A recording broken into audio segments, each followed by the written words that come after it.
The 1970s were a transformative time for television, and westerns, once dominant on the small screen, were beginning to fade. But in 1971, a unique and unconventional western called Nichols tried to shake things up, with none other than James Garner leading the way. So why did Nichols fade into obscurity? Let's find out.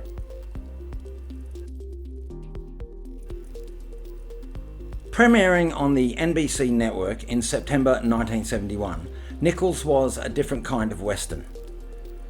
Set in 1914, the series followed James Garner as Nichols, a former soldier who reluctantly becomes the sheriff of his hometown, a place now controlled by the powerful Ketchum family. But unlike traditional western heroes, Nichols despised violence and often relied on wit and trickery rather than brute force to maintain order.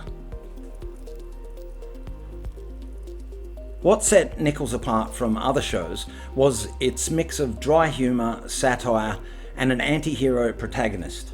I think I could probably get you very interested in me, if I wanted to. I only agreed to have a narrow escape with you. Garner, until then best known for Maverick, brought his signature blend of charm and sarcasm, making Nichols a more reluctant but relatable hero. The show had a modern sensibility, reflecting the changing attitudes of the 1970s. The West was no longer a lawless frontier. It was entering the age of automobiles, telephones, and shifting morals. Nichols featured a strong supporting cast that helped add depth and charm to the series. Margot Kidder played Ruth, a feisty and independent barmaid who served as Nichols' love interest and occasional ally. John Beck played the tough and antagonistic Ketchum, who frequently clashed with Nichols. Neva Patterson took on the role of Nichols' mother, offering a stern but caring presence in his life. Stuart Margolin, who would later team up with Garner on the Rockford Files, played Mitch, a somewhat shifty but amusing character who fit well into the Western setting. Together, the supporting cast helped create a rich, character-driven world that complemented Garner's reluctant lawman, making Nichols a unique and memorable show, despite its short run. The show's storylines revolved around Garner's attempts to navigate the town's corruption, deal with eccentric locals, and outmaneuver the ruthless Ketchums. Episodes featured a mix of comedic escapades, tense standoffs, and social commentary, exploring the themes of changing times in the early 20th century. Very good. You're, quite a woman, Miss McGreevy. Of course I am, you poor man. Despite its originality, Nichols struggled because audiences of the time still craved action-packed westerns with clear-cut heroes, and Nichols' non-violent, sardonic approach didn't quite resonate.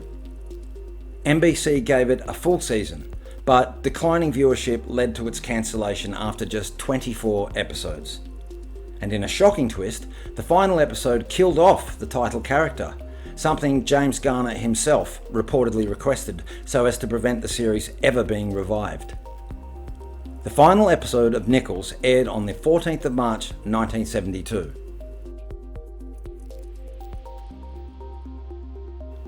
Though Nichols didn't last, it was a stepping stone for James Garner. Just a few years later, he would find enormous success with the Rockford Files, another show featuring his signature blend of humour and reluctant heroism. Today, Nichols remains a cult classic among fans of unconventional westerns. It's a fascinating example of a show ahead of its time, blending satire, modern sensibilities, and an anti-hero lead long before it became the norm. Look at my motorcycle. Look what you did to it. All right, you and I are gonna have this out right here and now. Here now, good by me. First off, we ain't splitting nothing with you. So, was Nichols simply too different for its time, or was it an underrated gem? Let us know in the comments. If you made it this far, thank you so much for watching.